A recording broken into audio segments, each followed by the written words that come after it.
Se você é um psicólogo ou almeja ser um grande psicólogo, tem um filho autista ou quer aprender sobre autismo, continua nesse vídeo.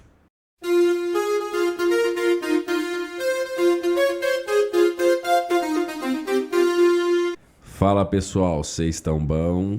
Eu tô bom. Tô aqui com um convidado muito especial, um amigo meu. Seu nome é André, famoso Andrezinho. Andrezinho, ele é teólogo, pai, o que mais, André? Psicólogo. André é um cara de Deus. Amém? Se apresente aí, André. Boa noite, Rafa. Boa Motivo noite. de alegria intensa estar aqui com você. Estou muito honrado, né, em Obrigado. estar podendo falar sobre assuntos que me causam admiração, assuntos relacionados à psicologia, à ciência e também à fé. Legal. E bora lá bater um papo. Tá. André, vamos lá. Vou começar perguntando para você. Hoje você trabalha como psicólogo, certo? Já é formado. Quanto tempo se formou, André? O curso de psicologia, ele tem duração de 5 anos. Eu sigo uma abordagem chamada terapia cognitivo-comportamental. Hoje eu trabalho no contexto clínico, trabalho numa clínica aqui em Campinas, que é especializada no atendimento de crianças e adolescentes que foram diagnosticados com transtorno do espectro autista. Autismo. Antes de entrar no assunto em si, tem alguma área da psicologia que você mais se identifica? Sim, sim. Hoje eu trabalho com 2 abordagens, né? Antes disso, só deixa eu fazer uma introdução. Certo. Dentro da psicologia, nós temos diversas abordagens. Essas abordagens, elas têm visões distintas de homem, de mundo, das psicopatologias, mas todas têm as suas bases científicas. Tá. Tem Eu vou cortar um pouco, porque você usa muito termos, André. Eu vou ser bem... eu vou falar bem simples. Okay. Todo psicólogo formado gosta de falar bonito, né?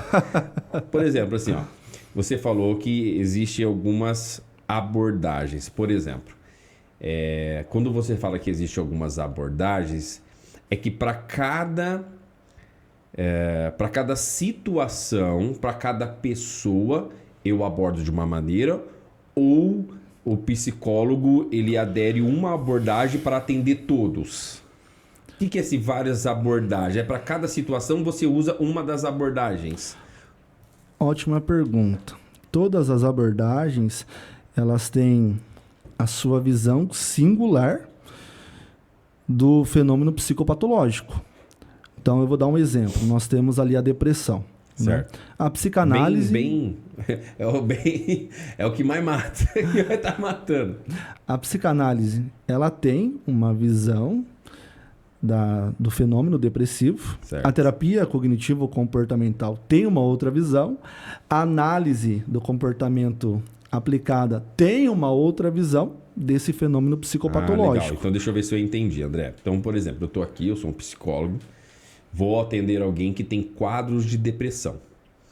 Eu, como psicólogo, eu tenho 3 raízes, que são essas 3 que você falou, certo? As 3 raízes.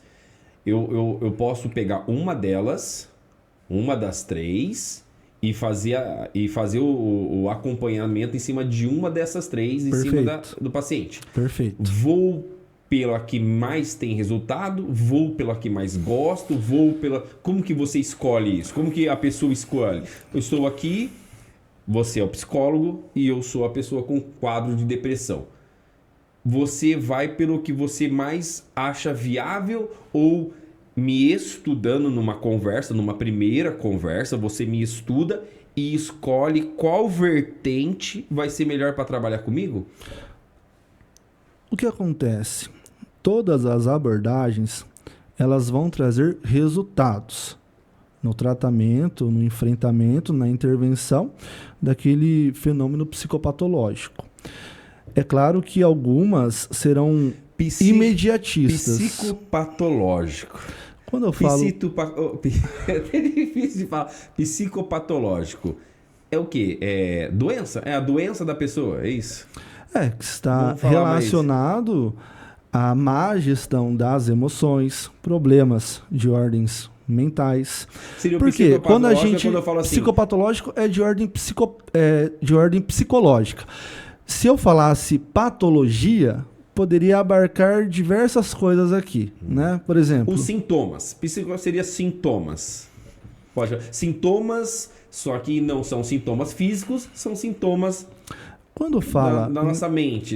Isso. Quando fala em psicopatologia, é um transtorno mental que está relacionado, no caso da minha leitura, da minha verdade, que é terapia cognitivo-comportamental, está relacionada a crenças e pensamentos, emoções mal gerenciadas. Certo. Então, quando você olha para mim, teoricamente, fala bem no popular, os meus sintomas.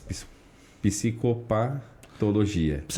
Os meus sintomas. É que patologia fica algo muito aberto. Sim. Entende? Então, por exemplo, uma dor de cabeça é uma patologia, que aí entra o ramo da medicina. Legal. Agora, ó, deixa eu ver se eu acho que eu entendi um pouco melhor agora. Então, quer dizer o seguinte, uma dor de cabeça ligada ao meu psico, ao meu sentimento, alguma coisa assim. Então, você está ligando a manifestação física ligada ao meu emocional. Seria mais ou menos isso. Sim. Se for comprovado que essa dor de cabeça ela é oriunda de emoções mal administradas, aí entra na ordem da psicopatologia. Legal. Entende? Agora, nem tudo é psicopatologia. Tá. Entende? Essa dor, ela pode estar relacionada a uma enxaqueca, a uma encefaleia. Já entende? aconteceu algum caso de algum paciente chegar até você e não ser um caso de estar no como que fala? Perdi agora. Dentro da terapia cognitivo-comportamental? Não for um caso com um psicólogo. Por exemplo, eu chego até você, só que você chega para mim e fala assim, você não tem problema nenhum com psicologia, vai se tratar com um clínico. Já aconteceu alguma coisa assim? Ou não? Você pode dar um exemplo? Por exemplo, eu chego lá e falo, olha, André, eu tô com uma dor de cabeça, eu não sei o que é, ou uma dor no peito, assim, eu sinto uma dor no peito, não sei, parece que alguma coisa dentro de mim, assim, uma dor emocional, mas você chega numa conclusão e fala, não, isso aí é má alimentação, é gastrite, eu não sei, alguma coisa nesse sentido. Da pessoa achar que é algo emocional e não é emocional? Não, nunca ocorreu isso comigo. Mas pode acontecer. Chegar lá e falar, não, é só tomar um laxante que a dor de barriga passa. Pode acontecer. Todavia, a gente faz uma investigação com o paciente do dia a dia dele. Certo. Entende? Já que, segundo o livro Psicologia Pastoral, do psicólogo Jamiel de Oliveira Lopes, ele que é mestre em psicologia pela PUC aqui em Campinas, ele traz um dado muito interessante e até mesmo preocupante. Diz ele que cerca de 85% das doenças são de ordens de emoções mal administradas. Nós chamamos de perturbações psicossomáticas, ou seja, doenças que surgem na soma no corpo, mas estão relacionadas a emoções mal administradas. Entende? Então, dores no peito, dores de cabeça, gastrite, podem sim ser de ordens emocionais. Por que você escolheu psicologia, André? Por quê? Da onde saiu? Psicologia, o estalo. Essa é uma pergunta que me emociona. Por quê? Por que psicologia? Conta pra gente. Eu me converti ao cristianismo por volta dos meus 16 anos. E eu era extremamente pobre na época. Inclusive, nesse período eu trabalhava como servente de pedreiro para sustentar a minha casa. Sua casa se eu e minha mãe. Constitui de você e sua mãe. Você tem irmãos? Não, sou filho único, não conheci meu pai. Então, quando você fala sustentar a sua casa, você e sua mãe. Eu e minha mãe. Minha mãe não tinha condições de trabalhar por conta de questões psicológicas. A vida da minha mãe, nesse período, se resumia aos CAPs. E quando eu me converti ao cristianismo, eu conheci um grande amigo chamado Denis. E o Denis, numa conversa informal, num bate-papo bem comum, ele falou, ó, o meu sonho é fazer psicologia, porque eu vejo a psicologia como um complemento ministerial. E eu escutei... Você já era convertido? Já era convertido, recém-convertido, tinha poucos meses de conversão. E aquilo entrou no meu coração. E eu... Ele mostrou a psicologia para você e você se encantou. Me encantei. E, paralelo a isso, tem um outro grande amigo chamado Edson, que ele falava que o ideal é a gente escolher uma profissão que possa agregar ao reino de Deus, que possa atingir as necessidades das demais pessoas. Sim, interessante. E a psicologia, ela atende todos esses requisitos, esses pontos, esses anseios. E como eu falei, eu era muito pobrezinho na época. Coloquei isso diante de Deus e na época eu escutei uma pregação do pastor Carvalho Júnior, que é ligado à Assembleia de Deus do Belém. Sei quem é. Ele fez a seguinte aplicação: imagine, né, você tem um sonho e já se imagine tomando posse desse sonho para a glória de Deus. Nessa época, eu trabalhava no Hospital Veracruz, na limpeza, e sempre quando eu passava na frente da Universidade Paulista, a Unip, eu me via lá dentro. Yeah. E aí, um amigo da minha família que trabalhava na rua de baixo, né? Morava na rua de baixo, melhor dizendo, ele me fez um convite para trabalhar na Universidade Paulista, na limpeza, também.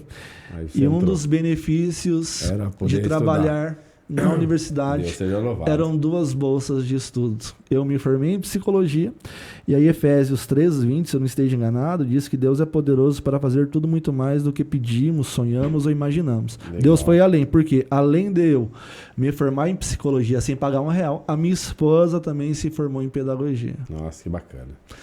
Quando você adentrou a psicologia, começou a fazer a psicologia, era aquilo que você imaginava?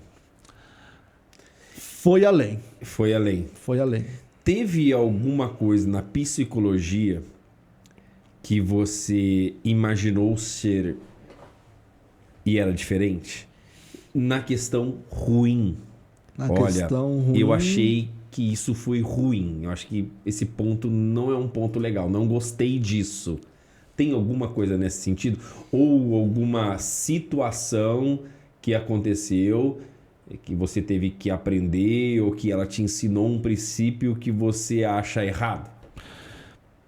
Então, é meio complicado eu falar alguma coisa negativa da psicologia, porque ela me encantou do início, no meio e no fim. Há algumas concepções dentro da psicologia que se chocam com a nossa fé. A psicologia, ou a maioria das abordagens da psicologia, elas acreditam intensamente na teoria evolucionista. Quando você começou a ver isso nas aulas de psicologia, você falou, olha, não imaginava que era assim, nessa questão. Não imaginei que tinha essa filosofia. Não imaginava. E isso não é uma raiz da psicologia só. A psicologia num todo acredita nisso. A psicologia como um todo, sim. Como um todo acredita nisso. Não é só um pensamento dela, uma raiz, um pensamento. Entende? Quando você se formou na psicologia, qual foi seu primeiro trabalho, André? As coisas aconteceram bem rápidos na minha vida. Na psicologia, você não chega a terminar o curso já para poder trabalhar. Sim, você pode. Você estava estudando e já estava no meio ali do seu trabalho. Ou você terminou a faculdade e foi trabalhar?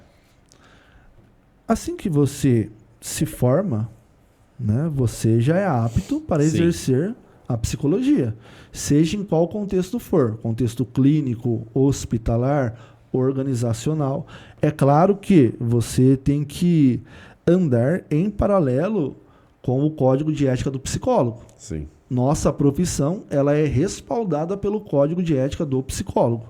Então, se você passou em todas as matérias, concluiu os estágios, que é mais especificamente no penúltimo e último ano de psicologia, você já está apto a exercer a profissão, seja em qual contexto for. E você trabalhou aonde? As coisas aconteceram bem rápidas na minha vida.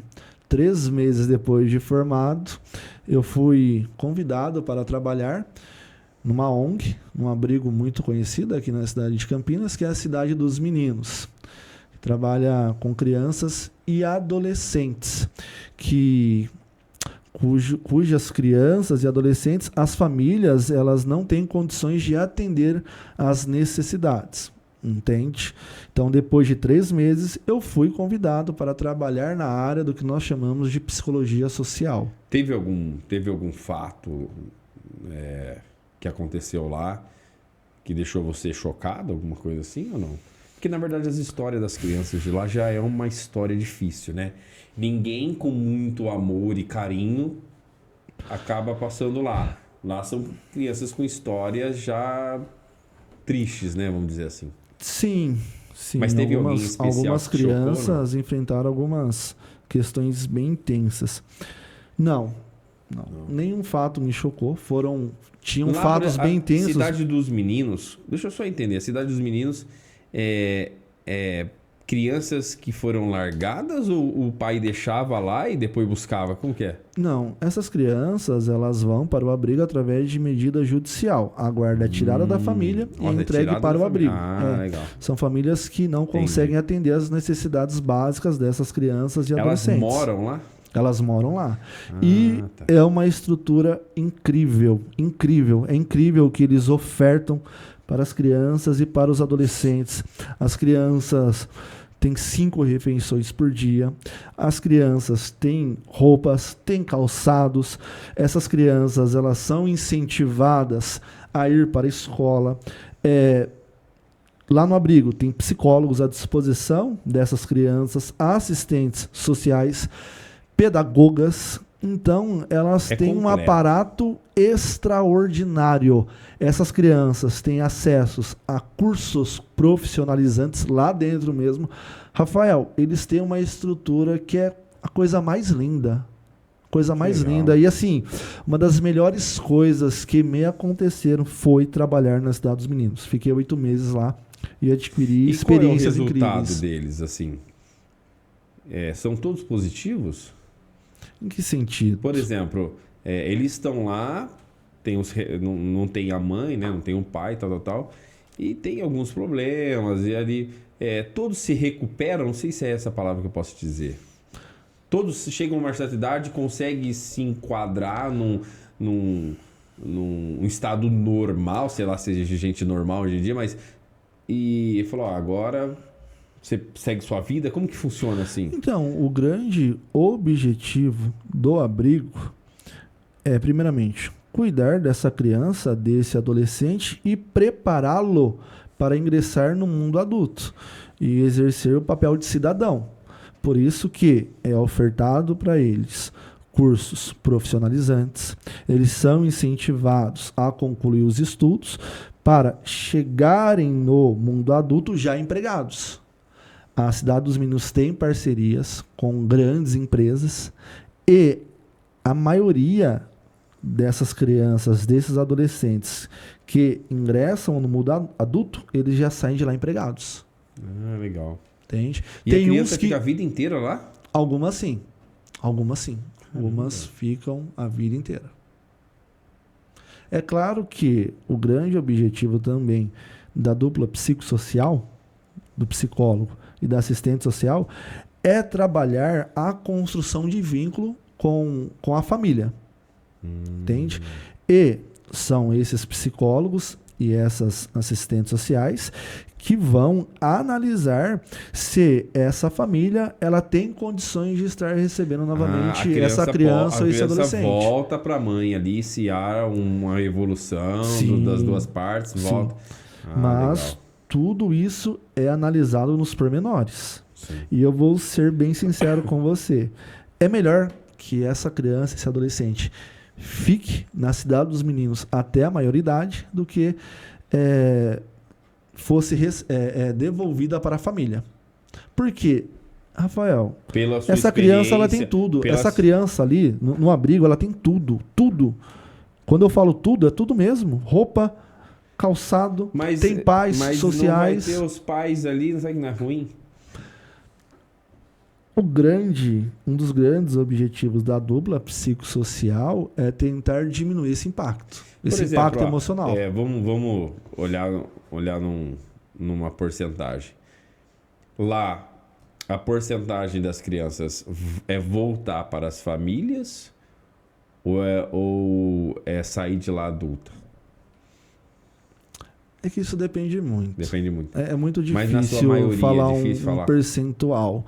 Meio a meio? Do tempo que eu fiquei lá, que foram 8 meses, poucas crianças voltaram. Para o seu lar de origem.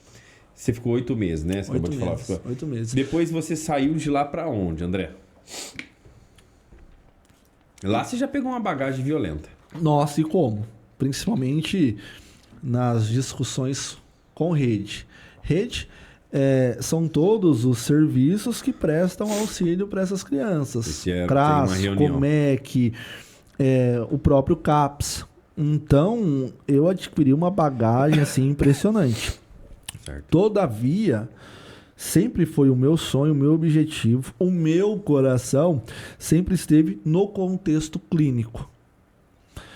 E quando eu estava na Cidade dos Meninos, um grande amigo que se formou comigo, o Bruno, ele estava trabalhando em uma clínica muito conhecida aqui na cidade de Campinas, que é o Espaço Girassol, que é mantida pelo convênio samaritano.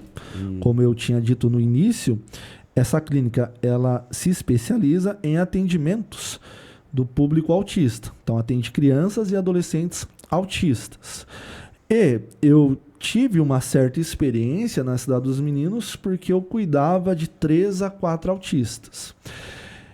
E esse meu amigo, ele sabia, né, dessa minha inclinação para o contexto clínico e ele falou de mim. Ele falou de mim para a gestão lá do espaço. E eles entraram em contato comigo me perguntando se eu tinha interesse de trabalhar com eles. Você sempre trabalhou, então, mais, pelo que eu ouvi, mais com criança? Com crianças e adolescentes. Pouco adulto, assim? Não. Paralelo à atividade de psicólogo... Fica tranquilo. Nossa. Paralelo à atividade psicólogo-social, eu fazia atendimentos particulares clínicos. E eu atendia 6 pacientes nesse período. Então, assim, eu já tinha uma certa bagagem no atendimento com crianças e adolescentes, apesar que o trabalho de psicólogo social é totalmente diferente do psicólogo clínico. Porém, eu já estava fazendo uma pós-graduação, na época, voltada à terapia cognitivo-comportamental, que é estritamente clínica. E quando me foi ofertado essa vaga, eu não pensei 2 vezes. Aí você foi. E foi uma escolha... E é onde você está hoje? Sim, é onde estou hoje. Foi uma escolha muito linda que eu fiz. E lá, o que você falou, é autismo... nós... É focado no autista. Focado no autismo, porém nós não... as nossas intervenções não se restringem apenas ao transtorno do espectro autista, mas também para o que nós chamamos de comorbidades, ou seja, transtornos que acompanham o autismo. Entendi. Por exemplo, um dos mais comuns é o transtorno do déficit de atenção com hiperatividade. Que é o autismo? O autismo ele tem várias? Não. O autismo é uma coisa, autismo é um transtorno, e o TDAH é outro transtorno. Ah, ok. Entende? O TDAH, ele pode acompanhar o autismo. Então, por exemplo, esse livro aqui, O que a ciência nos diz sobre o transtorno do espectro autista, esse livro ele foi escrito para pais e cuidadores. Certo. E os autores, que são especialistas na área, falam que cerca de 50% de crianças e adolescentes autistas, eles apresentam também o TDAH. Ah, tá. Interessante. Eu achei... que você falou agora, são 2 coisas diferentes. Eu achei que o TDAH era uma das características do autismo. Não, é um transtorno então, independente. por exemplo, eu posso ter TDAH e não ser autista. Sim. Como você pode ser autista e não ter nenhuma comorbidade. Como o TDAH. E lá são crianças. Crianças e adolescentes. Nós atendemos os 3 níveis de suporte. Dentro do autismo, nós temos o nível 1, nível 2 e nível 3 de suporte. Entende? Você O nível fala- 1 É aquele mais leve, certo? o nível 1 é que não carece de tanta atenção. Tem tanto alguém suporte famoso, por tem parte alguém dos famoso com cuidadores. nível 1? O Bill Gates, Bill Gates é autista? Elon Musk, só esses dois só. Eles são autistas? Sim. São autistas. Elon Musk é autista? Sim. Nível 1 de suporte. Mas pelo que você diz, ou é declarado publicamente? Declarado, publicamente. É mesmo? Elon E Musk e o Messi? Bill Gates, só os E dois. o Messi? O que o Messi é? Rafael, Cara, eu... o Messi é autista, velho. Então... Eu não sei. A gente fala que é algo a gente fala que não polêmico. É algo polêmico. Eu não me sinto confortável em fazer essa afirmação. Porque a minha área não é a área da neuropsicologia. Sim. Quem trabalha com a questão de Não, é porque diagnóstico você falou de- são os neuropsicólogos. É que você falou do A Elon minha área Musk, eu vejo o psicoterapeuta, Messi, né? Todo mundo fala do psicoterapia. Messi. Ele é um meio diferentão, o Messi, né? Meio... Então, é porque é o seguinte, um dos principais déficits que sobressai no autismo é a dificuldade na comunicação social e interação social. E também a questão do contato visual.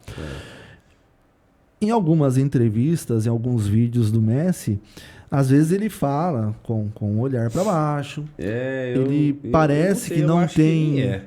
Hã? Eu acho que ele é autista. Então, Eu acho que ele é. Eu vi umas propagandas do Messi, por exemplo, com um poder de fala muito pequeno. Muito pouco. Ele só fala alguma coisinha assim, ó. então, mas sabe? é que eu por não vi isso, muito assim, também, é por né? isso que, Mas que veio a eu dúvida no tenho momento. que ser muito cauteloso Sim, com pra essa não- questão pra de não falar. afirmação, Sim. porque pode ser uma timidez também.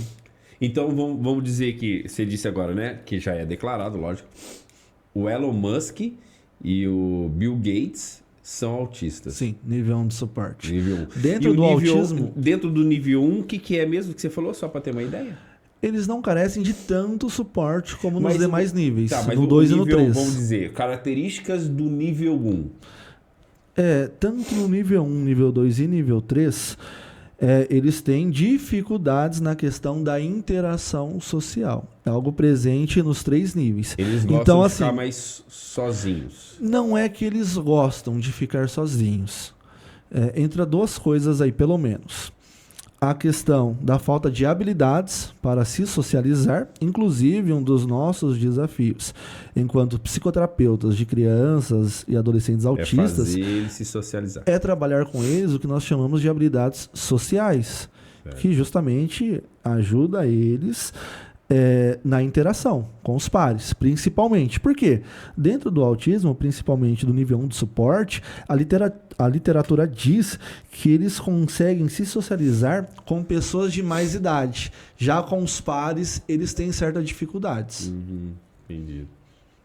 Então, assim, uma das coisas que é uma das principais marcas do Alguém- autismo é essa dificuldade Por na exemplo, interação, alguém que é que muito n- visto no nível de suporte. Alguém que não é psicólogo consegue identificar um autista nível 1? Eu nunca ia falar que o Elon Musk é autista. Sim, sim. O Bill Gates, eu nunca ia falar que ele é autista. Foi uma pergunta, essa é uma pergunta muito interessante. Tem que ter um certo conhecimento. Tem que ter um certo conhecimento. Até porque questões inerentes ao autismo acabam ficando, por assim dizer, maquiadas por um outro transtorno. Como, por exemplo, o TDAH. Eu atendo uma criança que ela é nível 1 de suporte e também tem o TDAH. E o que sobressai nela é o TDAH. E eu estava conversando sobre isso ontem com uma neuropsicóloga chamada Márcia. E a gente estava falando justamente sobre isso. O autismo ele acaba sendo um pouco camuflado por essas comorbidades. Por exemplo, como o TDAH. vamos lá. Tem a criança, né, a pessoa com síndrome de Down. É fácil. Você bate sim, o olho, tem os traços. ele te dá traços dentro da fisionomia, né? O seu olho, né? Alguns traços ali no seu rosto que você consegue identificar. No autismo, ele tem algum traço físico? Então, pode ter no nível 3 de suporte. Ah, tá. Então, calma aí. Então, vamos segurar o nível 3. Então, vamos falando do 1. Dificilmente alguém que não conhece John Steve vai achar que ele é uma pessoa que é antissocial. Se for um adulto, por exemplo, um antissocial, gosta de ficar mais na dele, não bate muito papo, tal. Uma criança já é aquela que mais quietinha, tal. Vai pensar que é isso. O nível 2, o que diferencia ali do nível 1 pro nível 2 ali? O nível 2 tem essa questão do Tem déficit tudo que tem na no 1. interação, sim, só que mais intenso. Tem questões emocionais mais acentuadas, explosões emocionais. O 2 já tem tem a aquelas questão, explosões. Tem a questão também da seletividade alimentar. Legal. Então, no 2 é um pouco mais acentuado que no 1. Tem tudo que tem no 1. Sim. Só que é mais intenso. É mais intenso. Aí no nível 2 alguém já consegue achar... Olha, essa criança é um pouco diferente. Esse adulto já não é tão Então, assim. se eu fosse falar um dos marcos, né, que ligue o sinal de alerta para o TEA é justamente o déficit na interação, como eu falei. Tá. É por isso que esse é o diagnóstico é o mais forte, é o que mais tendencia alguém a... Eu vou falar a página aqui porque eu estava lendo esses dias. Nós temos o Manual Diagnóstico e Estatístico de Transtornos Mentais. Então, todo diagnóstico ele é feito também embasado nesse manual, que foi elaborado pela Associação de Psiquiatria Americana. Na página 50, deixa bem explícito que tem que haver o déficit na comunicação social e interação social. E também, principalmente no nível 3, há o déficit na linguagem. Então, tem crianças do nível 3 que não são verbais. Entende? O nível 3, ele já nem não fala, vamos dizer. O nível ele 3, não desenvolve a fala. O nível 3 tem essa dificuldade. Inclusive, e vai até o nível 3. Até o nível 3. Que a gente chama de nível hard. Hoje nós chamamos de nível 3 de suporte. O nível 3 ele carece de muito suporte por parte dos pais e dos cuidadores. Aquela criança que não olha no olho de jeito nenhum, não fala. Tem essa dificuldade. Tem aquelas questão de movimento de mão, de repetição. Você entrou num assunto muito interessante. Nós chamamos isso de estereotipias. Estereotipias são movimentos repetitivos que a criança ela emite e tem dupla finalidade. Ou ela está com um conflito emocional interno, está ansiosa, está com raiva, e aí ela se utiliza desses movimentos para autos irregular. Ou ela pode estar também muito feliz, muito contente, e expressa também esse contentamento através desses movimentos repetitivos. Então, a gente estava conversando agora há pouco lá no carro, e eu comentei com você da minha filha, né? Uhum. Eu tenho 2 meninas, né? Elas são gêmeas. E a Marina, por exemplo, a Marina é super comunicativa. Ela fala com você com palavras, sabe? Ela tem um vocabulário muito bonito. Parece que você está conversando com uma adulta. Ela se justifica, ela debate com você ali, né? A Melissa já não. A Melissa, no começo, ela falava muito... pausado, né? Ela falava, ela não... A frase dela era como se fosse palavras, né? Ela não soltava uma frase assim completa. Então a minha esposa e eu achava que ela tinha um pouco de autismo, né? Então algo bem leve. E conforme eu comentei... Qual foi o comportamento que chamou mais a sua atenção? Foi o flap da mão. Uhum. Eu percebi que algumas vezes ela falava pouco, né?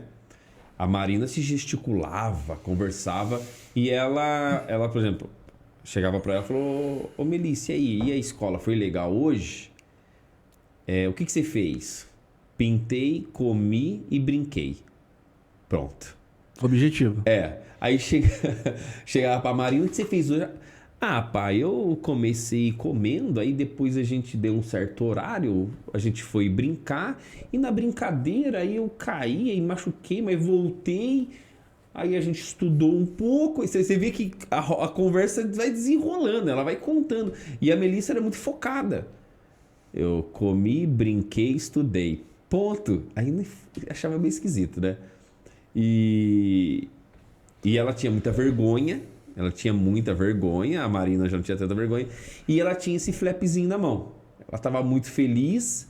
Às vezes ela ficava com a língua na ponta do dente, aqui assim, né? Colocava a língua pra frente e fazia o flap. Eu falei, puxa vida.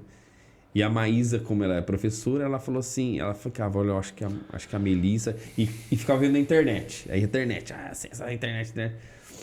Aí eu falei, o que eu vou fazer, né? Pra tentar ver se isso aí é uma mania dela, se realmente há um indício de alguma coisa, ou não sei, o que eu posso fazer. Aí uma vez eu tava, não sei se eu tava bravo, o que eu tava lá, ela fez esse flapzinho e eu brinquei com ela. Falei, que é isso, Melissa?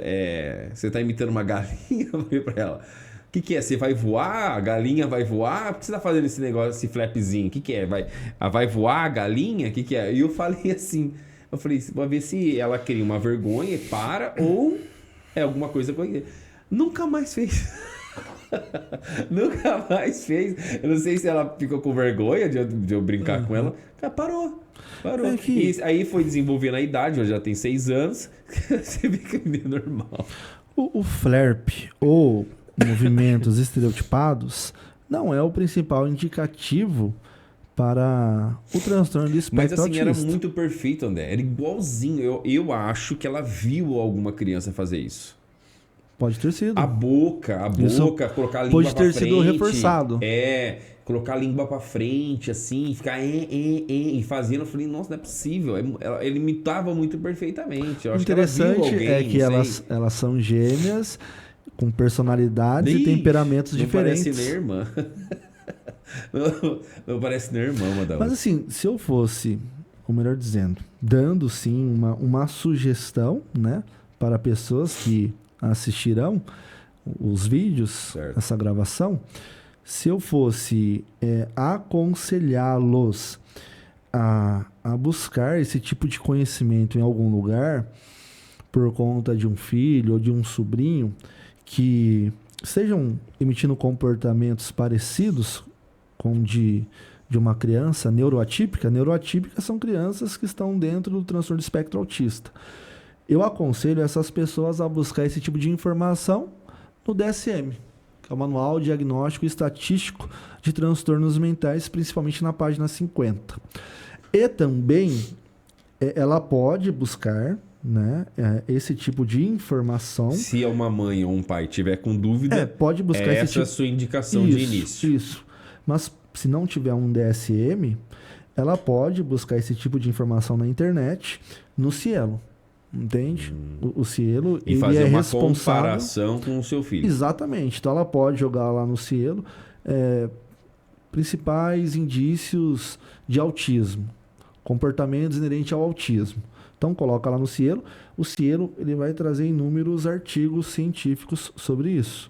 Eu não aconselho buscar no Google. No Google? Não aconselho. Não aconselho. Tem muita coisa. Não, busque em órgãos no Cielo competentes. ou no Google acadêmico.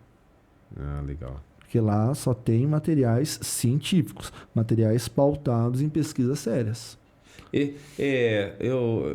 Uma pessoa com... Você tem algum exemplo de uma pessoa que tinha um quadro de autismo e houve uma evolução, assim, lá no centro clínico? Você conhece pessoas que hoje são adultas? Inúmeros casos. Não conheço pessoas adultas que passaram pelo espaço, até porque eu estou lá 7 meses, né? Estou lá já há 7 meses, mas tiveram crianças que chegaram lá que não tinham uma fala desenvolvida. Hoje elas conseguem se comunicar melhor, se expressar melhor. Tinham crianças que elas não conseguiam interpretar expressões faciais, e essa é uma característica inerente também ao transtorno do espectro autista, e hoje elas conseguem ter essa percepção. Então sim, tem inúmeros quadros, tem inúmeros exemplos. Crianças que elas não tinham habilidade de sentar. Autista? Em que sentido? Por exemplo, um nível 3, ele chega num nível 1? Não. Não é possível. Nível 3 ele será nível 3, nível 2 será nível 2, nível 1 será nível 1. Ah, tá. Não há essa evolução. O tratamento pode ter não faz evolução? a evolução Não, de um para o outro não. e chega a curar. Não. O autismo, o autismo ele não tem cura porque Isso não é que eu uma ia falar. doença. A criança já nasce com autismo. Ela nasce isso que eu ia autista falar da origem e do até autismo. o final da vida ela vai ser autista. O transtorno do espectro autista ele é multifatorial. Ele pode ser tanto ambiental quanto genético. Fatores ambientais. Pais com uma certa idade e a ciência nos diz, principalmente esse livro aqui que eu amo demais. Aconselho Muito bom. os pais, cuidadores a comprarem esse livro. Os autores, eles deixam bem claro, né? E não só os autores, a ciência em si, que estuda o autismo, diz que a partir dos 35 anos o casal já corre um certo risco de ter um filho autista. E a probabilidade é de 2%. Quanto mais velho o casal, maiores são as probabilidades desse casal ter um filho autista. Nascimento abaixo do peso também é um outro fator ambiental. Exposição a um determinado ácido que é utilizado para o tratamento de convulsões. Esses são os fatores ambientais. Você Fator fala mãe? Não. Como que a criança... A mãe, sim. Tipo Se a mãe ela foi exposta, né, tá. a esse ácido que é utilizado para o tratamento de convulsão, sim. A criança pode influenciar. Pode influenciar. Essas são as causas ambientais. E tem os fatores genéticos. Ele não é identificado no nascimento. Ele é identificado com quantos anos ali, assim? O autismo, ele é diagnosticado a partir dos 2, 3 anos. A ciência já consegue diagnosticá-lo. Todavia, dos 3 aos 6 meses, já há alguns sinais. Então, principalmente o nível 3 de suporte. Quando a mãe está amamentando o filho e esse filho ele não olha para a mãe, não tem interação, não tem trocas com a mãe, pode ser um sinal para o autismo. Todavia, o diagnóstico só é fechado a partir dos 2 e 3 anos. Por quê? Vai ser analisado toda essa questão da interação social e da comunicação social. Tá. Você falou, por exemplo, que o nível 3 ele não evolui para o nível 2. O que contribui o tratamento para o nível 3? O que contribui? Por exemplo, o principal... o nível 3, quando ele chega, por exemplo, ele chega numa situação onde ele não consegue viver com alguém. Ele vai precisar de muito suporte. Ele vai Por isso que é nível 3 de suporte. Ali dentro da casa dele, suporte. com a mãe dele, suporte. tal. Aí, o nosso grande desafio é diminuir esse suporte. O nosso grande desafio é diminuir esse suporte. Mas essa criança, que será um adulto, ele vai precisar de suporte até o final da vida dele. Dificilmente Quero fazer uma pergunta. Tá. Dificilmente um nível 3 ele chega a casar? Ele chega a constituir uma família? É difícil eu falar isso. É difícil. Nível fazer 2? uma afirmação. Nível 2, sim. Nível 2 tem condições. Nível 1. Você consegue falar alguém de nível 2? Que eu possa famoso? Enxergar? Que eu possa enxergar, que eu conheço. A maioria é de nível 1 de suporte. Nível 1 de suporte. Porque o nível 1, ele se confunde muito com a pessoa normal. É difícil falar pessoa normal. Estranho falar pessoa normal. Que essa palavra, ela caiu em desuso por ser um pouco preconceituosa. Assim, não é a sua intenção. Isso. Eu falo só pra gente entender. Eu não quero ser preconceituoso nem nada disso, mas só pra entender. Fica tranquilo, até porque eu tô aqui também pra conversar sobre isso. Mas, por exemplo, o nível 1 dificilmente alguém tem. O nível 2 já consegue ter um casamento. E Sim. o nível 3 talvez vai viver com o pai e com a mãe o resto da vida. Sim. Ou cuidadores. Ou cuidadores. Por que o autismo geral ou ir o autista, para por um exemplo, abrigo de adulto especializado nessa área. O Estado ele oferta, tá? O Estado ele oferta um espaço para que essas pessoas sejam cuidadas. Pessoas que não têm apoio nenhum, que não têm uma base familiar. Como se fosse uma escola? Não, como se fosse um abrigo. Um abrigo Como mesmo. se fosse um abrigo. Ela mora lá e ela fica aos cuidados do Estado. Inclusive, um dos meus adolescentes do abrigo da Cidade dos Meninos, ele estava dentro do transtorno do espectro autista. Quando ele chegou à maioridade, ele foi transferido para o abrigo adulto, que é mantido pela prefeitura. Por que geralmente os autistas, Prefeitura não, eles pelo são, Estado. os autistas, principalmente no nível 3, eles são agressivos? Porque eles não sabem controlar os seus sentimentos? É alguma coisa nisso aí? Eles Ou têm... eles querem alguma coisa, não conseguem falar o que eles querem e acaba surtando? Então, essa questão do surto a gente chama de crise. Ah, crise. O autismo, ele também é marcado por crises, né? Quanto maior essa o nível, questão... maior a crise. Nível 3 ele tem crises mais violentas do que o nível 2. O nível 3 as crises são mais acentuadas.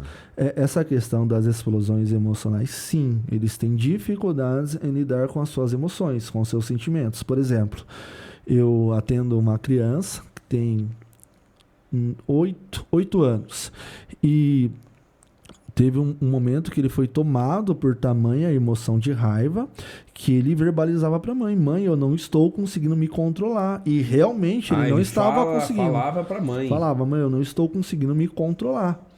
E essa criança emitia o que nós chamamos de comportamentos heteroagressivos. Tem o autolesivo, que é quando ela se machuca. É muito presente isso no autismo, principalmente no nível 3 de suporte. E também comportamentos heteroagressivos, que é quando ela agride as outras pessoas. E ele... Não necessariamente a pessoa que fez mal para ela. Ela agride qualquer um que estiver ali no meio, assim. Sim, também. Também pode acontecer. Pode acontecer você tentar segurar aquela pessoa e ela tá agressiva, né? Sim, também. Pode tentar te agredir. Pode tentar te agredir. Até porque ele está se utilizando daquela agressão para expressar a sua raiva. Explodir. Para expressar a sua raiva. Claro que é de uma maneira não assertiva, né? Entendi. O nosso grande desafio enquanto psicoterapeutas é munir essa criança, esse adolescente, de ferramentas emocionais para ele expressar essa raiva da maneira mais assertiva possível. Entendi. Por exemplo, ó, às vezes existem os ditados aí que diz, né? Você tá nervoso, você vai pescar. Ou, por exemplo... É uma boa. Você tá nervoso, você vai pescar. Ou, por exemplo, pessoas que usam... sei lá, quando você tá nervoso, você dá um soco na parede e passa. Ou você ou você é uma pessoa muito nervosa, você faz boxe, desconta a sua raiva no boxe e vai embora e tá livre. Sei lá, de alguma forma tem pessoas que são nervosas e descontam em alguma coisa que é saudável e passa a raiva.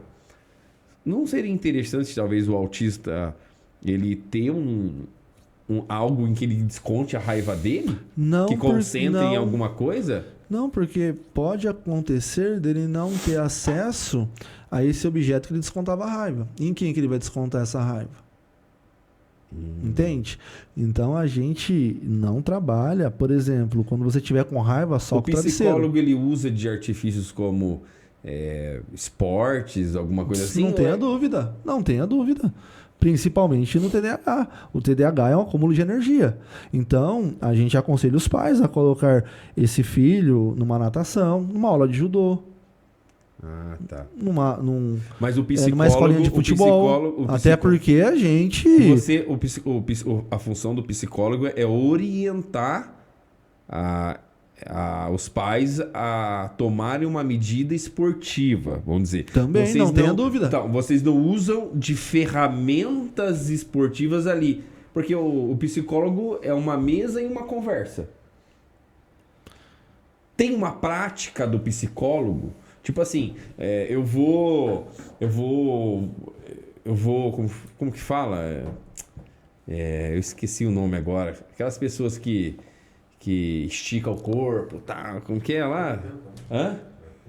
A gente chama isso de relaxamento muscular progressivo, que é você tensionar a parte do seu corpo e depois relaxar.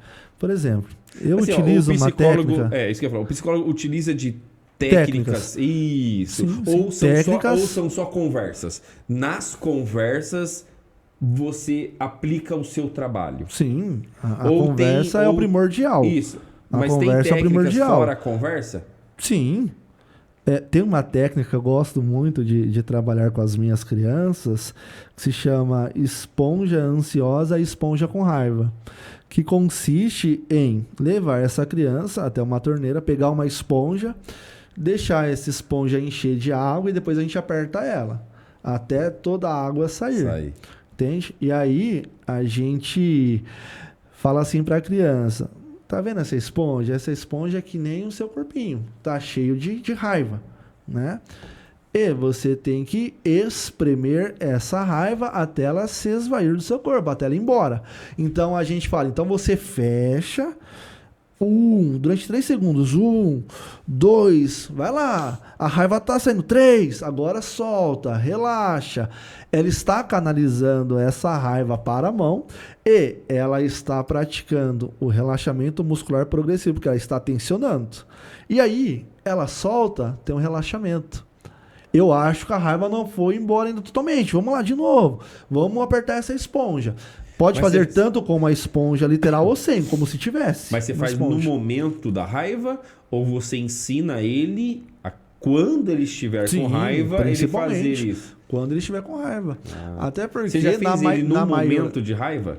Não. Você já usou esse artifício na Não. hora? Já aconteceu de você estar ali no meio e ele surtar assim com você?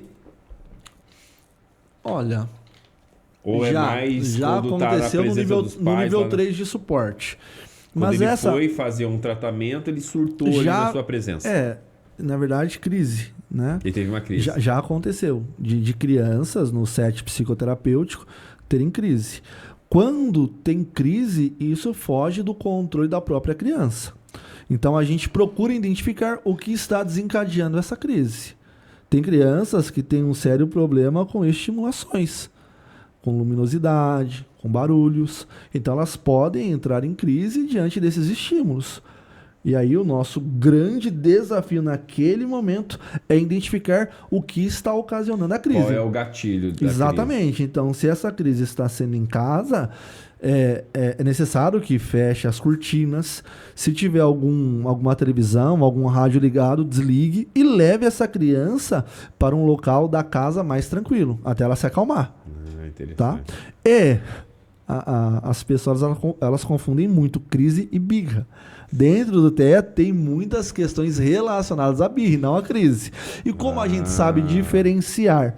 É só a gente fazer o que nós chamamos na psicologia de análise funcional, que nada mais é de que identificar o que está causando aquela birra. Então, por exemplo... É muito parecido a crise com uma birra. Sim, também pode parecida. ser parecido, entende? A diferença é o que está ocasionando isso.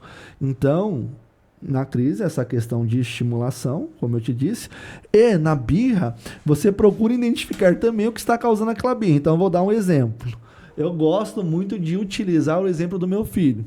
Fui com o Gabriel, há uns tempos atrás, no supermercado GG, lá no nosso bairro, Sei. o famoso supermercado GG. GG, patrocina nós, hein? Estamos fazendo merchandising Dá uma aqui cesta de básica vocês. pra Então, a gente foi até esse supermercado e o Gabriel, ele queria um brinquedo. Só que eu já faço combinados com o Gabriel antes de nós irmos para o mercado. Você Falei, Gabriel, Você já conhece? eu vou comprar isso, isso e isso. Eu não vou comprar brinquedo. Ah, tá bom, papai, tá bom. Chegando lá, foi como se eu tivesse falado, a minha Saiu. fala tivesse entrado por aqui e saiu por aqui. Chegou lá no mercado, pai, eu quero esse carrinho. Eu falei, a gente não vai comprar. E aí, ele estava em cima do carrinho dele, acho que é um triciclo, né? E ele ficou com muita raiva, chorava, batia assim o triciclo, fez um escarcéu. E aí, qual foi a sacada? Não reforçar aquilo. Por quê? Ele queria chamar minha atenção. Eu ignorei ele totalmente. Fui comprando as coisas, fui colocando no carrinho e como se nada tivesse acontecido. E ele veio com a birra atrás. E eu gravei. Você gravou? Gravei, a gente saiu do mercado, ele chorando. Ok, não reforcei, deixei ele chorando. Até porque O sentimento é dele. Ele pode expressar o sentimento da forma que ele bem entender. Porém, eu não posso reforçar isso. Entende? Ele ficar triste, ficar bravo, ok, é um sentimento natural. Agora, como ele vai expressar também isso, aí a gente tem que trabalhar, né, em cima dessa questão para que ele expresse da melhor maneira possível. Pois bem, não comprei o carrinho, não dei muita atenção a isso. Nós retornamos ao supermercado GG depois de uma semana. E novamente o Gabriel pegou um carrinho e eu olhei para ele e falei, Gabriel, o pai não vai levar. Sabe qual foi a reação dele? Deixou. Colocou lá, fez o biquinho, eu quero colo. Sim, vem aqui, o pai vai te dar colo. Porque você não se jogou no chão, você não chorou, você não gritou. Então você percebe que a birra dele estava relacionada a algo que ele queria e foi negado? Então é isso. Essa é a diferença entre birra e crise. Principalmente no TEA. Mas a crise também tem algo relacionado, não Sim, tem? Sim, a crise tem também essa questão da estimulação. O processamento dos estímulos da criança autista é diferente de crianças típicas, tá? Nós chamamos crianças que não estão dentro do espectro de crianças típicas e crianças autistas de crianças atípicas. Então, o sistema de processamento dessas estimulações é diferente de crianças típicas. É muito mais sensível. Então, esse sistema, ele pode ficar sobrecarregado. Ele ficando sobrecarregado com esses excessos de estimulações, pode fazer a criança entrar em crise. E aí não tem nada de birra. Isso foge do controle da criança. Entendi. Entende? Então, o ideal é você levar urgentemente essa criança para um local tranquilo que não tenha muitas estimulações. Inclusive, no meu Instagram, eu falo sobre isso. Um pouco sobre essas crises dentro do transtorno de espectro autista. Ok. Ô, Thiago, você queria fazer uma pergunta? Fica à vontade. Bom, eu me interesso bastante por esses assuntos de psicologia, né? E eu gostaria de saber se todo autista tem que ir elevado. A gente vê aí no caso do Elon Musk, do Bill Gates, provavelmente eles têm que ir elevado. Né? Porque eles são Sempre dizem que autista é bom em alguma coisa específica, né? Interessante a pergunta de bom. vocês. Essa muito é interessante. uma pergunta, né? Se ele tem que ir elevado. E eu assisti um filme na Netflix de um garoto, eu não lembro o nome do filme agora. Tem 2 filmes lá, tem um que é o do Sheldon. Você já assistiu isso aí? Não, mas já ouvi falar. É bem interessante. Já ouvi falar. Sheldon. Acho que é o Jovem Sheldon. O jovem. E são indicados, viu? Esses filmes. essas É séries. o Big Bang Theory, né? Aí fizeram. A bem Netflix interessante. vem fazendo aí um trabalho fizeram a muito vida legal dele, nesse né? sentido. E tem um outro menino Na série ele é autista? autista. Ah, legal. E tem um outro menino que ele já é um jovem, assim, de uns 20 anos, mais ou menos. E Esse é um outro filme. É um filme que tem lá, não lembro o nome agora. Mas ele tem o que elevado, tem esse transtorno assim, com relação à socialização, né? Ele não ri de nada, as pessoas falam, ele leva tudo a sério e tal. Só que ele quer agradar o pai dele é treinador de um time de futebol. Uhum. E como ele não conseguia ser bom no futebol, ele queria ser campeão em alguma coisa. Uhum. E ele descobriu a corrida. Uhum. Ele era... Maratona. E ele entrou numa maratona lá, todo mundo falava na cidade toda que ele não teria chance e tal, que os campeões do mundo estariam lá e tal, e ele venceu em primeiro lugar. Isso esse filme, inclusive, é real. É uma história real. Mas o filme fala que ele é autista também? Autista. Todo autista, ele é determinado, quando ele coloca uma coisa na cabeça, ele vai e não para enquanto não conclui, enquanto não acha solução? A primeira pergunta que você fez foi muito interessante, porque não. Nem todo autista tem um QI elevado. Porém, tem autistas que sim, tem um QI elevado. Por causa do autismo. Ou só porque eles são inteligentes? Não tipo, por conta do autismo. Deixa eu só ver se eu acho que a pergunta do Thiago foi mais ou menos essa. É que o autismo, em si, ele eleva o QI da pessoa autista? Nem todo autista, não. Até porque... Porque existem pessoas não autistas que têm um QI elevado. Isso, perfeito. Mas tem autistas que sim, têm um QI elevado, entra dentro do que nós chamamos de altas habilidades, tá? Dentro do autismo também tem o que nós chamamos de DI, que é deficiência intelectual, que não tem um QI elevado, muito pelo contrário, tem um QI reduzido, entende? E eu Existe atendo... autista que tem QE elevado? Existe. QE? QI, não, QI. Só QI, O QE não. é o Emocional. quê? Emocional, né? Que é uma ideia muito trabalhada pelo Daniel Goleman. Daniel O Goleman, Goleman, PNL e tal. Ele fala muito sobre o QE. A Porque a gente, autismo, né? a gente falava muito de QI. Hoje, através do livro Inteligência Emocional do Daniel Goleman, ele reforçou essa questão do QE. Que é a tão quantidade importante, emocional, que é a inteligência emocional, que é tão importante. Cara, Hoje as a empresas... inteligência emocional hoje é muito importante. Hoje as empresas, elas não optam por contratar apenas pessoas que têm um QE elevado, mas também que têm um QE, né? Principalmente pessoas que interagem em grupos, né? Agora, tem crianças autistas, adolescentes autistas que têm altas habilidades. Inclusive, eu atendo um de 13 anos. Ele é formidável, ele é fora de série. Ele chega na sessão, ele fala de assuntos que os adolescentes da idade não falam. Inclusive, esse também é um problema. E aí, entra também, que faz parte de uma das suas perguntas, o que nós chamamos de hiperfoco. O hiperfoco ele está presente tanto no autismo como no TDAH. Então, por exemplo, quando ele pega algo para fazer, é só aquilo. E ele fica um expert naquilo, entende? Esse meu adolescente de 13 anos, além de ter altas habilidades, ele tem hiperfoco. E o hiperfoco dele, ele tem 13 anos. O hiperfoco dele é em geopolítica e ciências políticas. Caramba, 13 anos. Nossa, ele conhece... Falar de política com ele. Geopolítica, política, ideologias políticas, ele te dá uma aula. Inclusive, qual é o grau dele? Nível 1 de suporte. Só que essa questão do hiperfoco pode cooperar para a precariedade na interação social. E por quê? Porque não vai ter ninguém no nível dele. Porque ele só quer falar daquilo. Tá. Venhamos e convenhamos que a adolescente gosta de conversar sobre esses assuntos. Até tem, mas é uma minoria. Então, ele chega ali no grupo de adolescentes e ele começa a falar sobre esses assuntos. E essas ideias não são muito bem-vindas. Por quê? Tá, adolescente quer conversar sobre tecnologia, sobre videogame. Certo. Entende? Inclusive, eu estou trabalhando com ele habilidades sociais.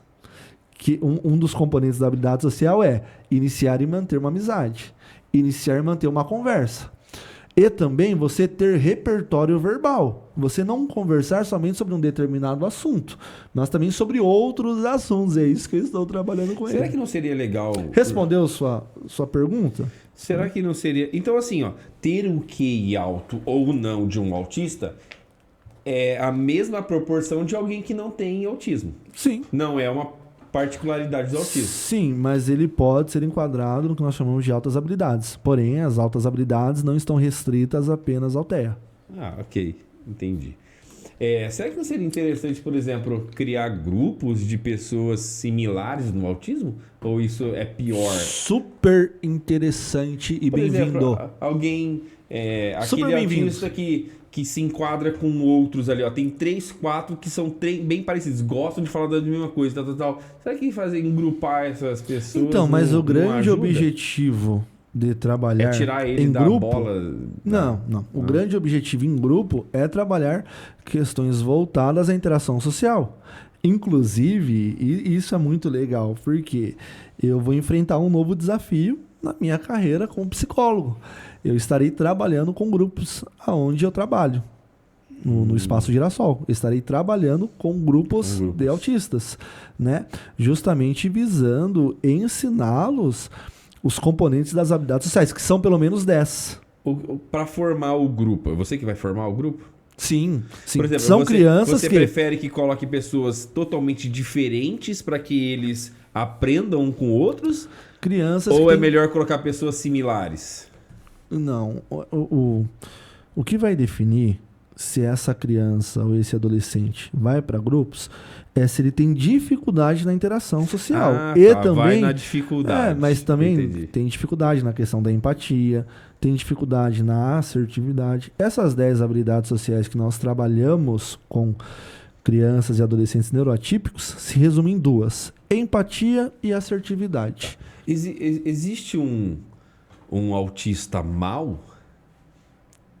Como assim? Por exemplo, existem pessoas ruins no mundo. Por exemplo, existe o psicopata. O psicopata é uma pessoa que é louca, mata, sei lá, as pessoas... Aí, uma pessoa ruim, vamos dizer assim, vamos falar assim, uma pessoa ruim de uma tal extremidade que se enquadra dentro de um ciclo de aspectos psicopata. Psicopata, ele tem que ter o A, o B, o C, o D, e então se enquadra dentro do psicopata. Existe, por exemplo, um autista assassino? Um autista ladrão? Um autista... Tipo, existe esse tipo de coisa? Tipo assim, um ladrão que é autista? Alguma coisa nesse sentido? Não sei. O autista ele vai emitir comportamentos inerentes ao transtorno que estão dentro do espectro autista. Essa questão da dificuldade em lidar com as emoções, essa questão também da heteroagressividade, né? É complicado a gente falar isso por quê? Porque isso pode gerar um certo preconceito, né? Um certo preconceito. E o autismo ele não traz essas questões que você levantou, entende? A criança ela vai emitir comportamentos inerentes ao espectro, entende? Mas, por exemplo, assim, ó... Eu nunca vi uma criança com síndrome de Down, tipo, matar uma outra pessoa. O que eu quero dizer... E você já viu autista matar pessoas? Não, também não vi. Ok. Por isso que eu tô falando pra você. Tipo assim, ó, dentro do autismo, pode ter uma pessoa má? Não sei, eu não sei como que eu posso dizer o autista, isso. Rafael, que eu quero ele dizer. chega a ser... Ele pode ser má, O ele pode ser autista, preso. Na verdade, é o oposto. Uma das coisas que caracteriza também o autismo é a ingenuidade. E algumas pessoas acabam se aproveitando disso, entende? Então, por exemplo, a criança autista está lá na sala e aí chega uma outra criança típica, tá? Crianças típicas e crianças atípicas. Atípicas é que estão dentro do transtorno do espectro autista. Então, ele tem lá os lápis de cor e aí esse amiguinho que não está dentro do TEA pede um lápis. E aí essa criança, opa, tó. Me dá um apontador também, tó. Então, eles têm essa questão também, da ingenuidade. E aí, a gente trabalha a assertividade, entende?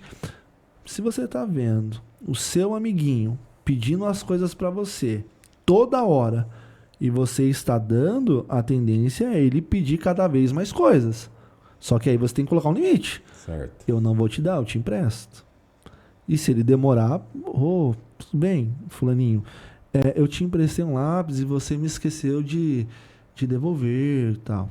Entende? Na verdade, Rafael, o que mais tem no autismo é o oposto da maldade. Deixa eu fazer uma outra pergunta, então. Vamos lá.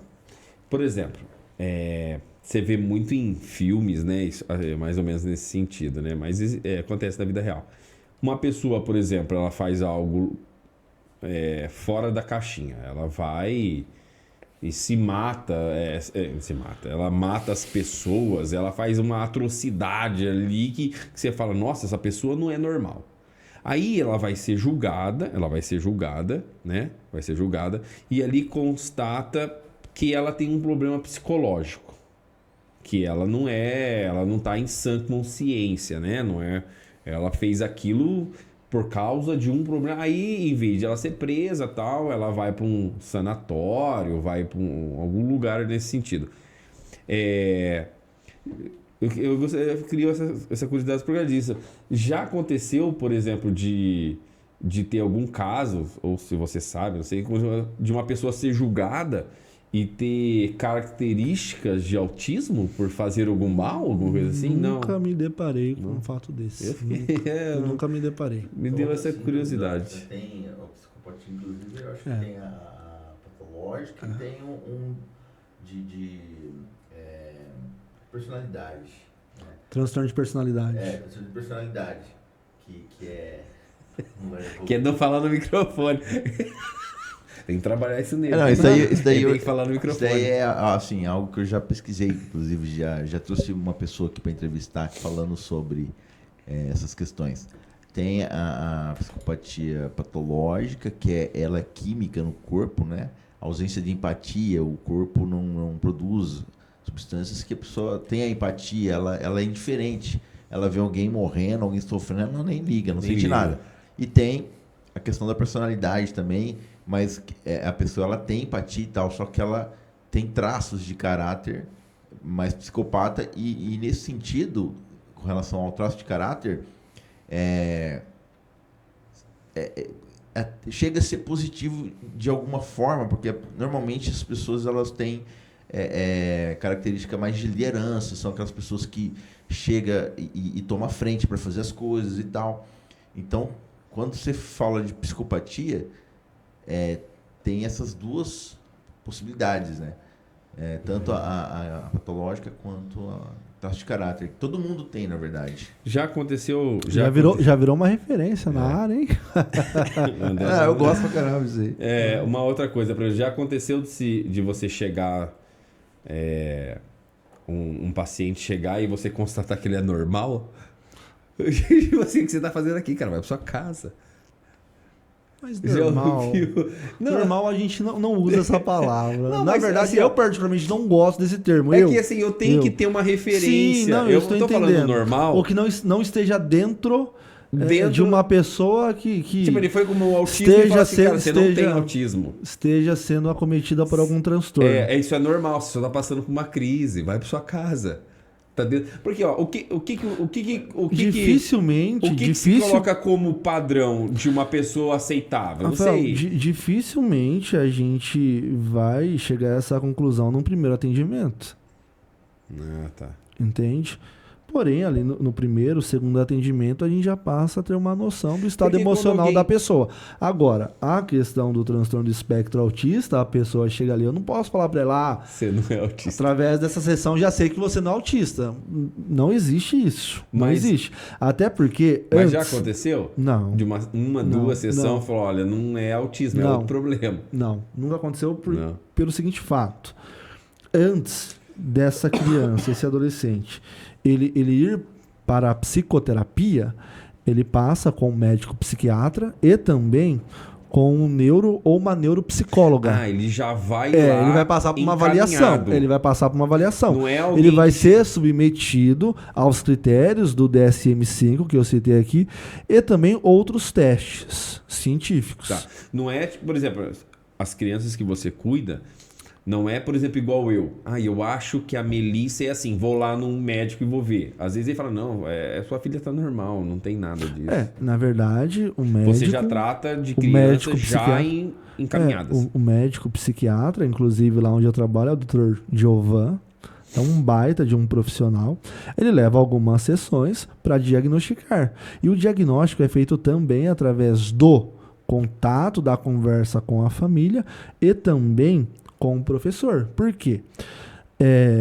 Os comportamentos inerentes ao TEA, eles devem ser manifestados não apenas num contexto, mas sim em todos os contextos. Então, se ela tem déficit na questão do relacionamento social, esse déficit ele tem que ser emitido tanto na escola, como na casa da tia com os primos, como na terapia. Né? Então, por que eu falo terapia? Antes dessa criança ter acesso ao psicólogo, ela passa pela recepção e ela tem contato com outras crianças. Então, nesse processo também é investigada a interação social. E esses déficits, eles devem ser emitidos nos mais variados contextos do dia a dia. Entende? Então, é por isso que, assim, é impossível, é quase que impossível fechar o diagnóstico no atendimento. Entende? Tem que ser feito entrevistas com os pais, com os cuidadores, com professores, com os avós, se essa criança fica a maior parte do tempo com os avós. E sobre a questão, eu tinha falado aqui no início, sobre o que causa o autismo. E eu falei que tem a questão, multifatorial, tem a questão ambiental, certo. Eu citei alguns casos, e pode ser também genético. Principalmente. pais autistas, alguém na família. Se tiver alguém na família, principalmente o pai, a probabilidade é de 37% a 90% de Caramba. probabilidade. Sim, de probabilidade. As chances aumentam se o pai for autista. E o TEA, ele é muito mais comum em meninos do que em meninas. É uma proporção de 4 para 1. Os filhos A do cada- Elon a Musk, cada 5 será que são autistas? Então, a cada 5 pessoas que são diagnosticadas com transtorno do espectro autista, 4 são homens e 1 é menina. Entende? Sobre a questão dos filhos dele, eu não sei. Mas vou há pesquisar a probabilidade. Há a O probabilidade. filho do Marcos Mion é espectro nível 3? O filho do Marcos Mion.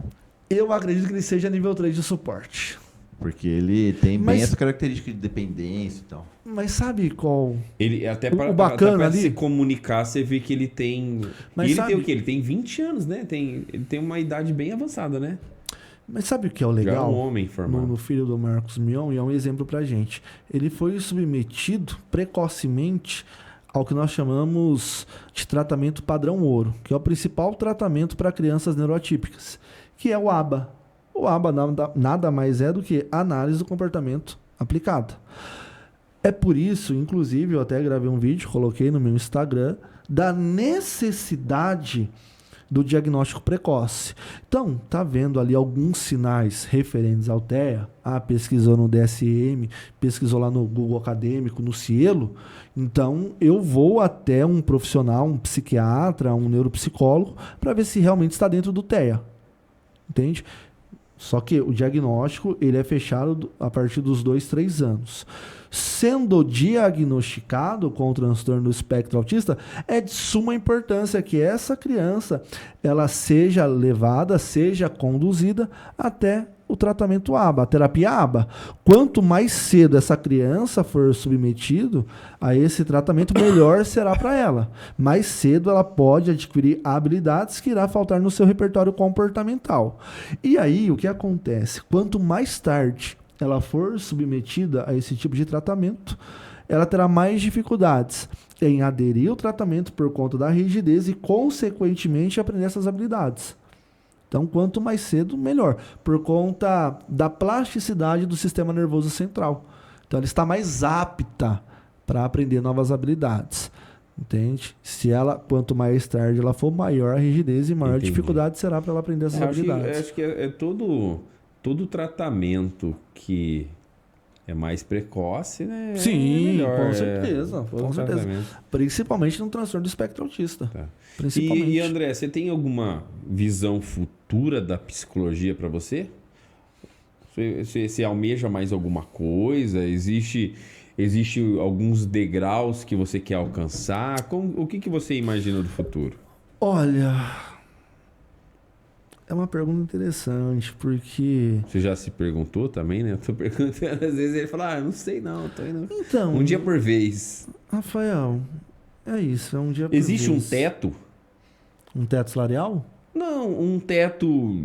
Doutorado, pós-doutorado. Existe Eu pensava muito. um emprego. Eu Por pensava exemplo, o muito. engenheiro, ele vai trabalhar. O professor, geralmente, ele vai trabalhar como professor. Eu almejo ser um diretor, eu almejo, sabe? Eu não sei. Os degraus ali da sua área profissional, por exemplo. Rafael, o que eu mais quero é me aperfeiçoar, principalmente nessa área do transtorno do espectro autista. E hoje eu me vejo como militante desse público. Inclusive, gravei alguns vídeos falando sobre algumas leis de inclusão desse público, principalmente na escola. Então, E você se identificou com eu penso, Rafael, em me aperfeiçoar cada vez mais nessa área. Inclusive, hoje eu faço 2 pós-graduações. Sou pós-graduando em análise do comportamento aplicada ao autismo. Sou pós-graduando em terapia cognitivo-comportamental e quero me pós-graduar também em terapia cognitivo-comportamental para crianças e adolescentes. Eu já percebi, você gosta da parte de crianças, né? É Ou incrível. porque você não tive a Sabe por que é oportunidade de trabalhar incrível? muito com um adulto. Sabe assim. por que é incrível? Porque quando eu me formei, eu não queria trabalhar com crianças, apenas com adolescentes e adultos. Entende? Por quê? O foco da terapia cognitivo-comportamental é nas cognições. O que são cognições? É o que passa na sua cabeça, Sim. principalmente pensamentos. E é muito difícil você trabalhar com crianças a questão de cognições. Inclusive, a gente tem muita dificuldade em entender crianças, por exemplo, de 3 anos. A partir dos 4, a gente atende, porém, o trabalho ele é mais voltado aos pais. Não só para a criança, mas também aos pais. Entendi. E eu não queria atender crianças. Queria atender somente adolescentes e adultos. Todavia, quando eu comecei a trabalhar com um público autista, eu me encantei. Me encantou. Se eu sair da onde eu estou, eu vou atender crianças.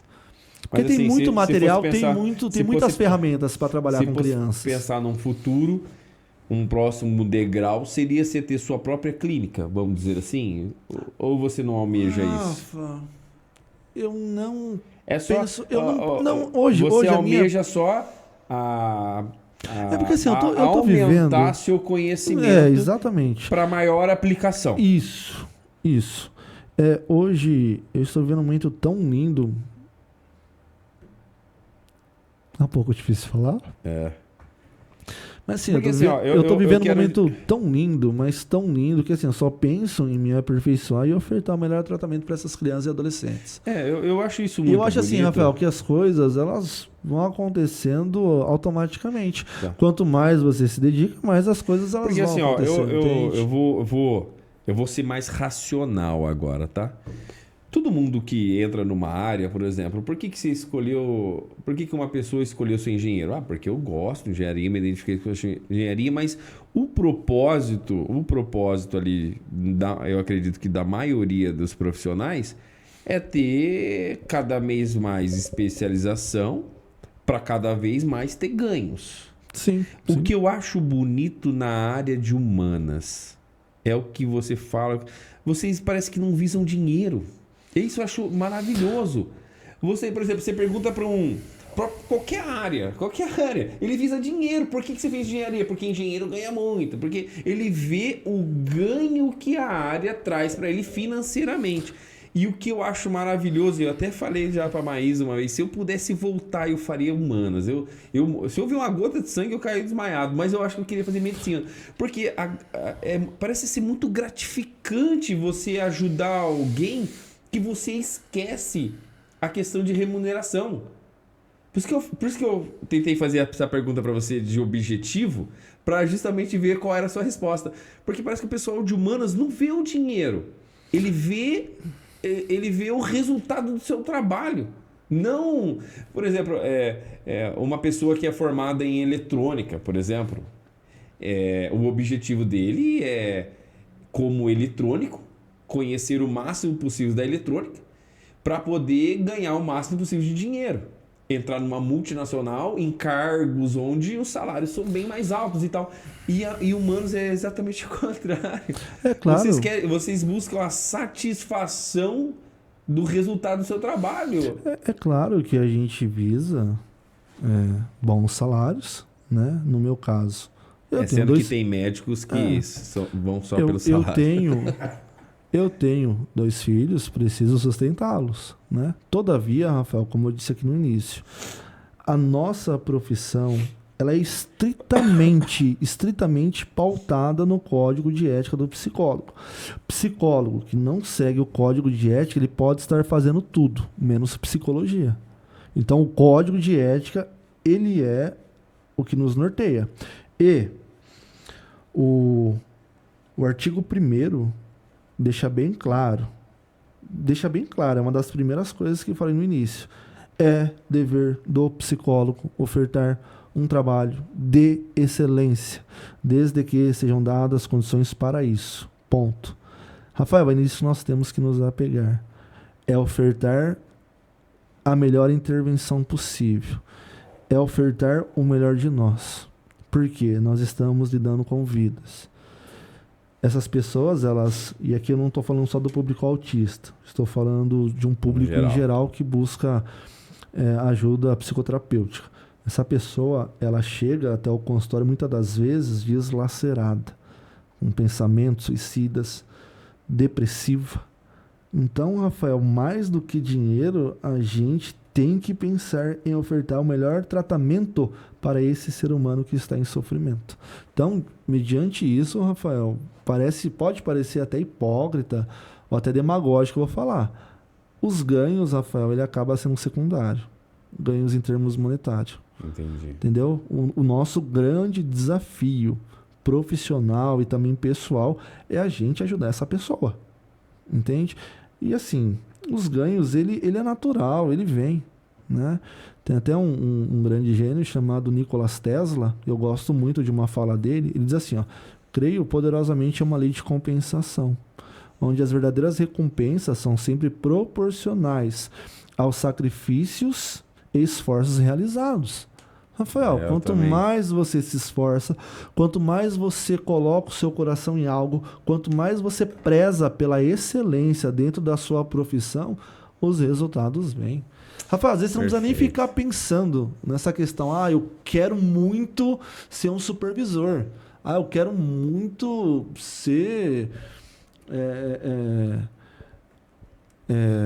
uma pessoa que esteja à frente de uma clínica. Eu quero muito isso. Rafael, às vezes nem precisa. Só de você colocar o coração na sua função, as coisas elas vão acontecendo. Claro que você sempre tem que estar estudando, se aperfeiçoando, principalmente na nossa área, que é uma área muito complexa, porque o ser humano em si já é complexo. Sim. Entende? Então, nós nos deparamos com diversas psicopatologias, André. depressão, ansiedade, transtorno tá- opositor desafiante, entre A outros. gente tá chegando meio no final. Tem alguma coisa que você gostaria de falar, de comentar, de deixar uma frase, alguma coisa que você gostaria de deixar Eu queria... como psicólogo para a humanidade? Nós Faça um falamos... amor, não faça guerra. Eu não sei, alguma mensagem que você gostaria de deixar como psicólogo? Nós falamos aqui de uma maneira intensa sobre o autismo. Certo. E a mensagem que eu queria deixar não é sobre o autismo agora. Tá. Eu queria falar sobre a questão da saúde mental como um todo. Pesquisas dizem que chegará um momento que pelo menos 1 a cada 4 pessoas sofrerá de algum transtorno de ordem emocional. Desses, apenas 1/3 vão buscar ajuda. E, pela experiência clínica, desses 1/3, a maioria esmagadora são mulheres. Eu queria deixar uma mensagem para os homens, que os homens cuidem-se mais de si, né? Se o homem ele está percebendo que algumas áreas de sua vida não estão caminhando como deveria, não sofra calado, não queira levar esse problema até o final da sua vida, não queira levar esse fardo tão pesado até o final da sua vida. Busque ajuda. Nós temos hoje inúmeros psicoterapeutas, inúmeras abordagens que vão ajudar esse homem. Então, a mensagem que eu tenho é para esse homem. Quem busca mais a ajuda psicoterapêutica são mulheres. Eu estava no momento que eu estava atendendo 6 pacientes, todas mulheres, nenhum homem. Então a mulher, ela se preocupa mais com as suas questões. E isso demonstra muita coisa. Isso mostra o porquê a mulher também está sobressaindo em diversos contextos. A mulher, ela se interessa mais por essas questões emocionais, por essas questões internas. Bom seria também se o homem tivesse essa visão de autocuidado como as mulheres têm. Uma última pergunta, André. O psicólogo precisa de psicólogo? Sim, não tenha dúvida. Com certeza. Mesmo sabendo de todas as Somos coisas. seres humanos como qualquer outro. Vocês Às não vezes são- a pessoa... Os psicólogos não são imunes aos psicólogos. Não, as pessoas têm uma visão onipotente de nós. Como se a gente tivesse superpoderes. Psicólogo, ele se estressa. O estresse patológico, eu posso falar um pouco sobre isso da próxima vez. O estresse em si não é negativo, mas sim o patológico. Então, o psicólogo, ele entra no estresse patológico. O psicólogo é acometido por crise de ansiedade. O psicólogo, ele entra em depressão. O psicólogo, Rafael, ele é um ser humano como qualquer outro. É claro que ele tem uma bagagem, ele pode utilizar alguns recursos com ele mesmo. Inclusive, a terapia cognitivo-comportamental, um dos nossos grandes objetivos é fazer que esse paciente se torne o seu próprio terapeuta, para ele não ficar à mercê da terapia até o final da vida, para que ele possa utilizar o que ele está aprendendo com ele no dia a dia. Quando ele se deparar com algumas questões que vão trazer sofrimento, ele usa essa ferramenta com ele mesmo. Mas, por mais que a gente tenha todo esse conhecimento, a gente precisa de terapia. E eu vou falar uma coisa para você, eu passo com uma psicóloga. Sim, eu faço. É uma pergunta que eu passo por sessões de psicoterapia. psicoterapia. E para mim tem sido muito bom, tem me ajudado demais. Não como estudo. Não. Como paciente. Como paciente, com certeza. Ali eu não sou psicólogo. Eu vou passar ali um dia pelo psicólogo para ver se eu tô dentro da faixa de normalidade. Você precisa tratar esse bloqueio de dinheiro. Bloqueio financeiro. É só colocar dinheiro na minha conta que já desbloqueia tudo. É brincadeira. Mas a psicoterapia é algo lindo. Algo lindo. Então, se a pessoa ela sentir que há necessidade, procure um psicoterapeuta, porque ali ela vai ter o espaço onde ela pode conversar, ela pode se abrir, é o momento dela. E ali ela não vai ser julgada. Não vai ser julgada, não vai ser condenada. É claro, Rafael, que tem algumas coisas que a gente tem que quebrar o sigilo. O psicólogo, ele não é o padre, certo? Não, longe disso. Eu vou chegar o código lá, de ética, não. Eu vou soltar tudo que eu fiz. Olha, eu matei o cachorro da minha vizinha, eu envenenei o gato. Então, é interessante você ter falado isso, porque a gente preza muito pela questão do sigilo. O artigo 9 do Código de Ética diz isso. Todavia, o Código 10, o 10º Código diz que esse sigilo ele pode ser quebrado diante de algumas situações que possa colocar a pessoa em perigo e também a vida de outros. Aí a gente pode quebrar o sigilo. Mas essa questão do sigilo também é algo assim que a gente tem que pensar muito. Eu posso dizer coisas pra você que você não vai dizer pra minha esposa? Com certeza. Mas, primeiramente, eu nem vou te atender.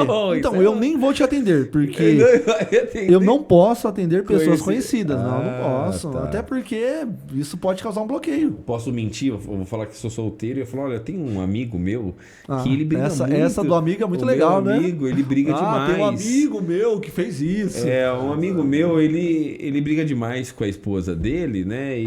E saiu com outra mulher, assim, né? Porque brigou, casar. Eu posso fazer isso. Ok, mas por que você tá falando do seu amigo? Não entendi. Entendeu? Entendi.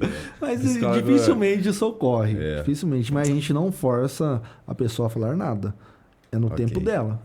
André, eu agradeço a sua visita aqui. Eu acho que foi de grande avalia. Eu aprendi coisa, que o Thiago aprendeu coisa. Acredito que quem vai nos ouvir também vai aprender coisas aqui, vai quebrar talvez o tabu de ter um preconceito de ir até um psicólogo ou um pré-julgamento, né? Agradeço muito você, agradeço muito a disponibilidade de você estar aqui. E acredito que o pouco que eu conversei aqui, eu vi que tem muitas vertentes dentro da psicologia que dá pra gente voltar e bater um papo aqui, pegar assuntos da atualidade, talvez, né?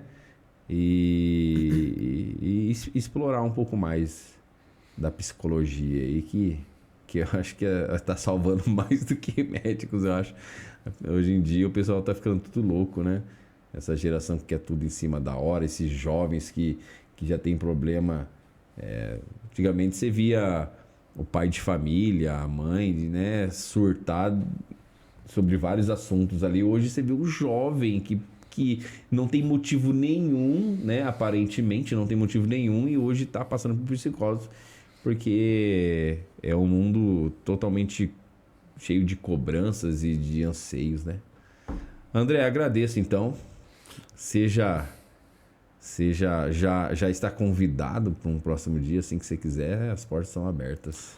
Na verdade foi um prazer estar aqui com vocês e eu me senti tão confortável, mas tão confortável que eu não queria que acabasse. Foi uma conversa muito rica.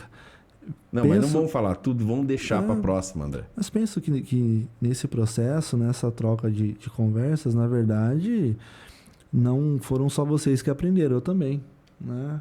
É que nem no processo psicoterapêutico. Eu gosto muito de falar que nós tocamos vida, mas também somos tocados por elas. Então, não foram só vocês que aprenderam.